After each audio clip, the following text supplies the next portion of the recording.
Ladies and gentlemen, it is August 1st, and the college season is closer than you think, and it's coming up quickly, and I know we're in the midst of freestyle and Greco world championship season, but as we start to get closer and closer to the college season, I just kind of wanted to get started on a couple different ideas and a couple different things that I wanted to talk about for it. So I have a list today of teams that I want to talk about, and the idea behind these teams are they didn't have a great performance, or maybe they did okay, but this next year I think that they're going to be a significant team to keep an eye out for, or a team that's really going to make a serious jump from last season to this next season. So I have 4 teams here.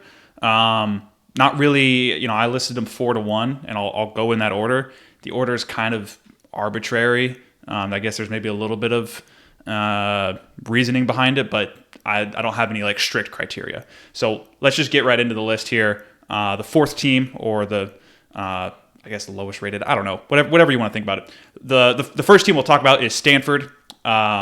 This last year they took 18th at NCAAs. They had 2 All-Americans, Tyler Knox and Hunter Garvin. They're both back too. They're both coming back this season. Another person who is somebody who you probably would have seen on the podium this year, but he was in red shirt or injured, or there was something going on with him, was Nico Provo. That, as a matter of fact, they didn't have a 125-pounder last year. They were I'm pretty sure one of 2 teams last year who, in the postseason at conferences, did not bring a full lineup. They had 9 guys at ACCs.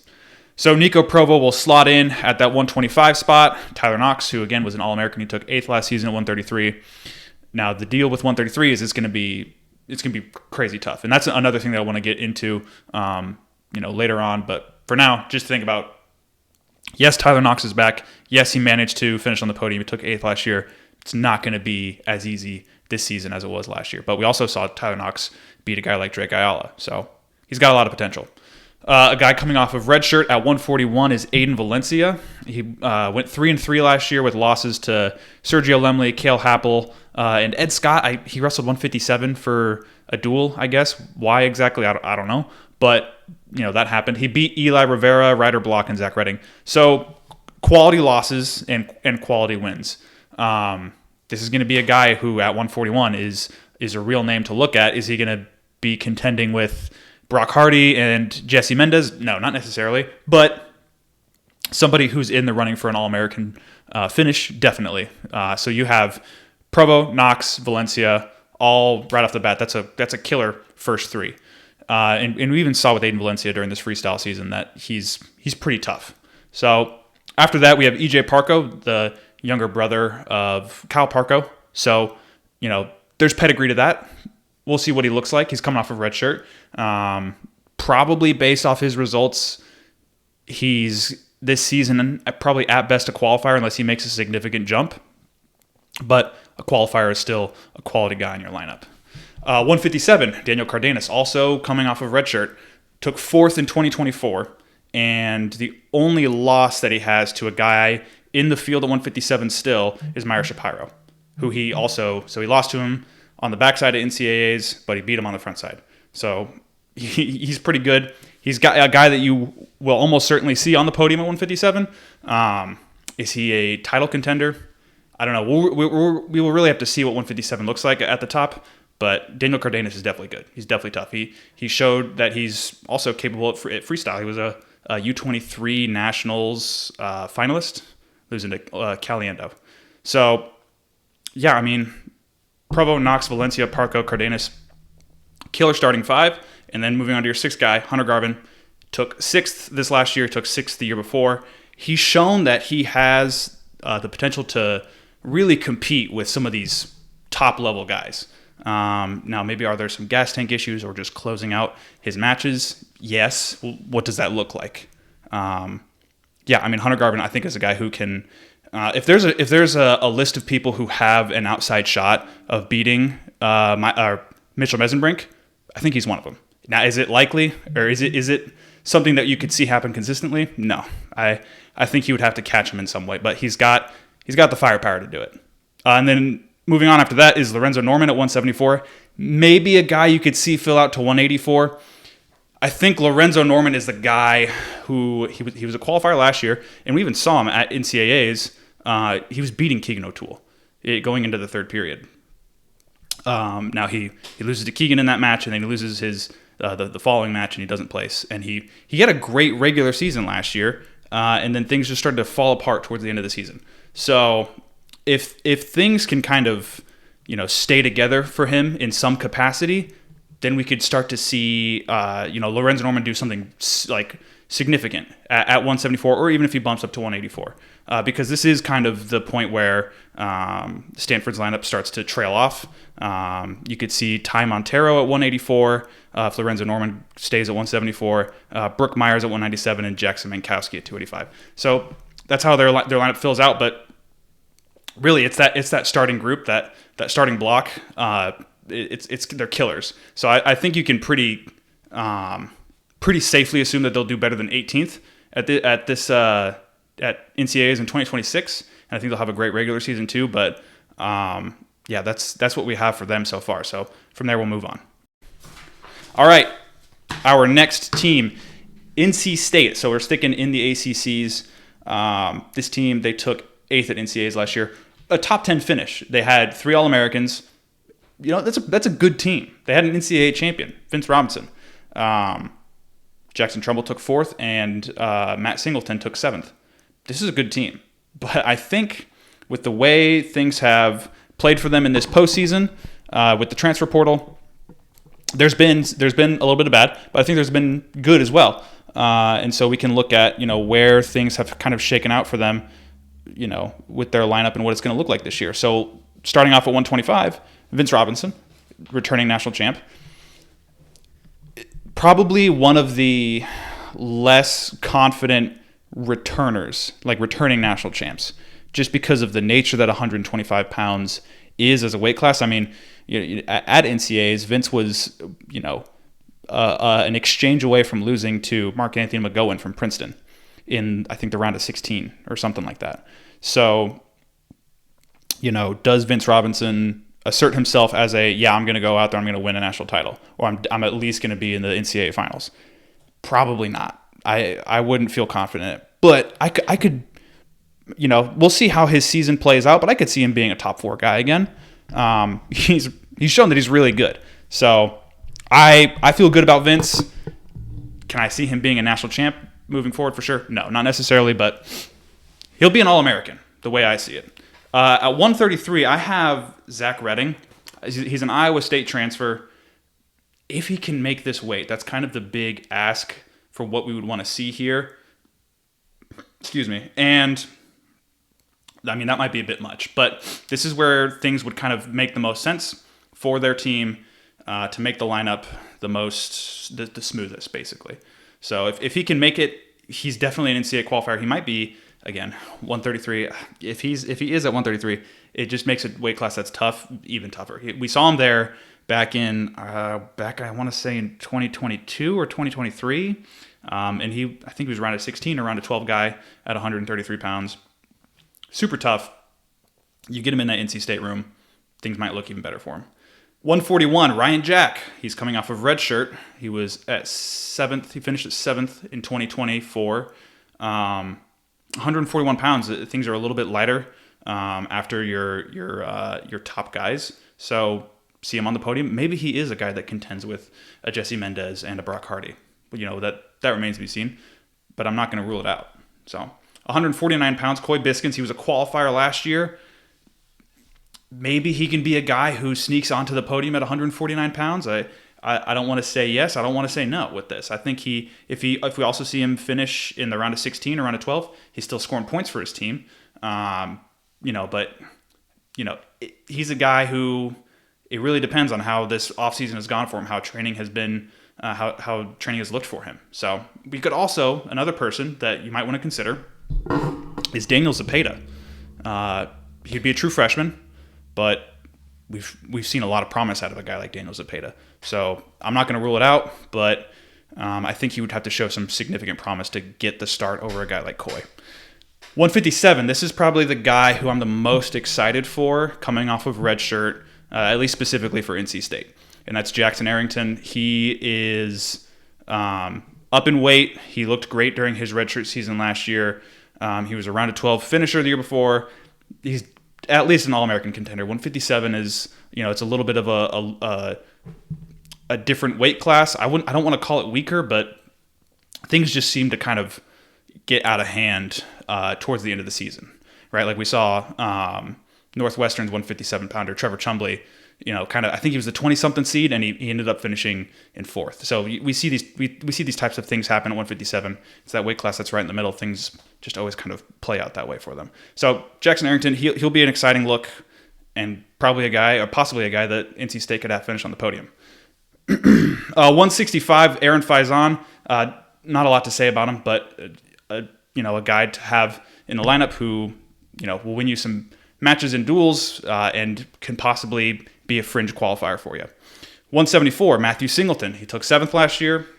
Can he build from that and improve things from there? We lose Keegan O'Toole, we lose Dean Hamady at that weight, and do things look better? 184. This is one of the ones that I'm still not certain about. We lost, or NC State lost Dylan Fishback, but TJ Stewart is still in the portal. As far as I'm aware, he hasn't fully transferred anywhere or committed to anything. So, where is he? Where's he going to end up? I don't exactly know. There were rumors about him going to NC State. If that happens, they have a pretty quality guy there. So something to look out for. 197, Andrew Macchiavello, and then 285 pounds, Isaac Trumbull, probably a guy who you could say is probably a title contender at 285 pounds. Yeah, he's going to be wrestling with guys like AJ Ferrari and Nathan Taylor. I think he's going to be one of the tougher guys. Ben Keeter, Nick Feldman, all heavyweights. Heavyweights got a pretty even tier at the top. So I think he's one of those guys that's able to do it. I mean, he finished 4th, and the guys that placed above him, Gable Steveson, Wyatt Hendrickson, and Colton Schultz, they're all gone. So he's your most logical slot into the next spot, with the exception of AJ Ferrari. So that's NC State's lineup. I think that's a team that can finish better than 10th or 8th place, maybe even contend for a trophy. So we'll see. All right, next team in the number 2 slot of teams that I have listed for ranked, however, arbitrarily. Iowa State. They took 27th last year, a low placement, and one that brought up a lot of conversation this offseason about how this team's going to be really tough, as I'll show you. But that placement stopped them from being at the national duels, which is a different conversation. But yeah, they took 27th last year. They had one returning All-American, or one guy placed last year, Jacob Frost. He took 7th. Let's take a look at this lineup. 125. Originally, I had Adrian Meza, Ethan Perryman, or Christian Castillo. Now, with the fact that since then, Steve O'Poolen has transferred in. He's an All-American. He took 7th last year. He's probably a guy who's going to be the starter, and he's going to look pretty good. So, great start for Iowa State. Moving from there at 133 pounds, I have listed Evan Frost. Round of 12 last year. He took 6th in 2024. I think the biggest concern here is can he make the weight? If he can consistently do that, or is it a situation where they will only have him wrestle in the second half, the second semester of the season? Is he able to wrestle in top form? Because he looked good.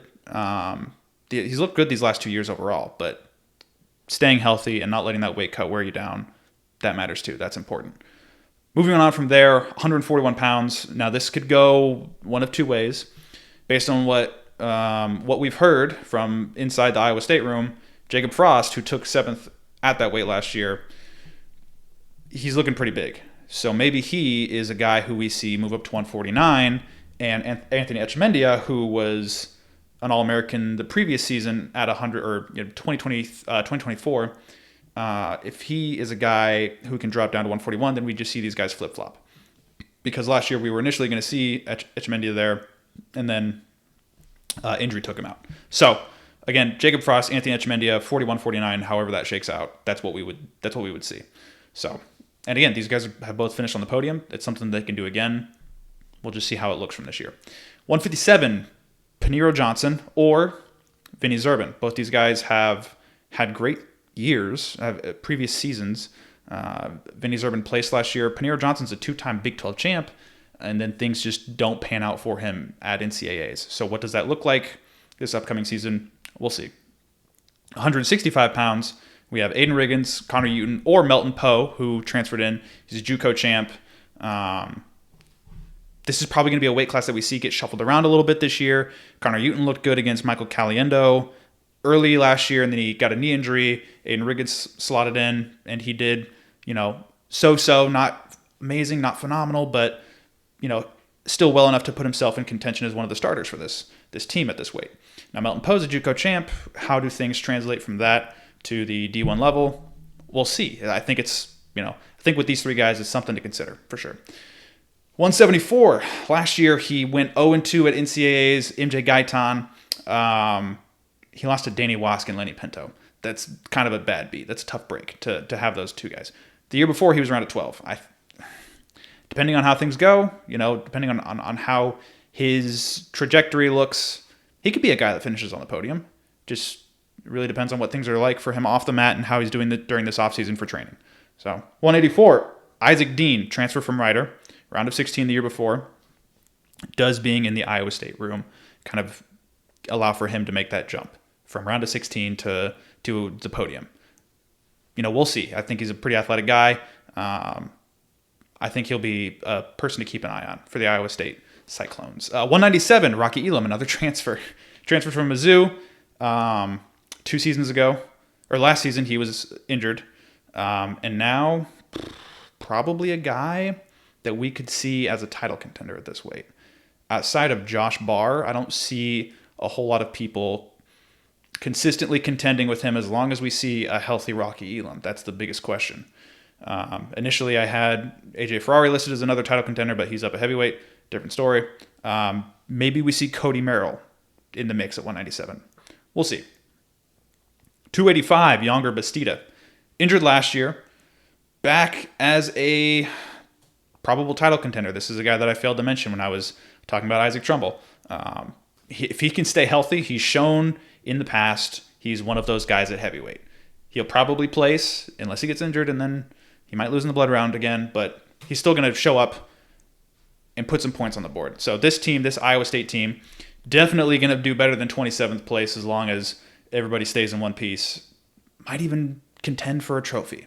Going from 27th to top 4, that's pretty impressive. So that's my second to last team on this list. All right, and the number 1 team, the last team that I have here, is Lehi. Now, this is a team that a lot of discussion has come around for this team because of who has been in red shirt and what their guys have looked like during the offseason. So let's run through this here. They took 15th at NCAAs last year with a surprise performance roughly from Sheldon Seymour. The biggest thing being the fact they took out the top seed Luke Lillidahl. He took 6th, and Owen Treffin took 5th. And Treffin's gone. But, what does his replacement look like? We'll get there. Sheldon Seymour, that's their starter at 125. That's their guy who can, he sets the pace for duels and for what their team looks like at a tournament. At 133, Ryan Crookham, title contender at the deepest weight class in all 10 weight classes at NCAAs. Title contender. Now he's got to stay healthy, which has been a problem this last season and in high school. If he can stay healthy, this might be the guy to beat at this weight. With Lucas Bird, Drake Ayala, Marcus Blaze, all the other All-American level guys, Ryan Crookham's going to be there. And then rounding out probably the strongest starting 3, except for maybe Penn State, probably has a reason to say that theirs is better. We'll see. Luke Stanich at 141. A guy who was an All-American 2 years ago at 125 pounds, redshirted this last year, wrestled 141, made a U20 world team. I think he's going to be a guy that we might see contend for a title. Can he beat Jesse Mendez? Can he beat Brock Hardy? Oh, man, I really don't know. I don't know. But I'm excited to see. I think this is going to be really tough, a really tough guy. And that's Lehi's starting 3, and it's a spark plug for the team. So 149, Kelvin Griffin. He wasn't a starter the last year, but he was a national qualifier 2 years ago. Probably still at that level. I don't know if we'll see him necessarily make any serious jumps. 157 is Logan Rosinski. He was 1-2 last year at NCAAs. Maybe a guy that we can see improve to a round of 12 or a round of 16 finish. His best win was Jude Swisher last year. Can he show that level of skill again? We'll see. Now, this is another guy on a red shirt that has been very interesting to observe and think of for this upcoming season. Max Brignola at 165 pounds. He went 18-0 with numerous wins over NCAA qualifiers. Probably his best win was Julian Ramirez from Cornell, who he's, in my mind, one of the best guys to have never finished on the podium. He's a guy who's had, Julian Ramirez is a different story. But Max Brignola has shown that he's pretty tough. He's probably a guy that you could see finish on the podium at 165. So that's a great get, or a great piece of development for Lehi. 174, Rylan Rogers, a transfer from Michigan. He didn't qualify last year, and he transferred from Michigan before that, I believe. Definitely. And we'll see, because I remember this guy being a decent name out of high school. Can he kind of show significant development in college? We'll see. Caden Rogers, he was a qualifier last year. He's got the room to improve. I saw him wrestle, and he's got the frame to kind of fill out a little bit more, and be developed to be a bit more of a contender at the weight. Just something that remains to be seen. 197, JT Davis. Last year he sat behind Michael Beard. Probably a qualifier, NCAA qualifier caliber guy. Can he do more? We'll see. And then at 285, rounding them out, is Nathan Taylor, who was injured last year. But I think he can for sure end up top 4 at heavyweight. But again, it's one of those weight classes. It's pretty dang tough. And yeah, well, that's Lehi. They took 15th last year. This is a team that's going to do better than that. Sheldon Seymour, Ryan Crookham, Luke Stanich, and Nathan Taylor, and also Max Brignola. Like, those are 5 quality names. And then you also have the other 5 who round it out. And yeah, this is a team with at least 5 guys that you see finish on the podium.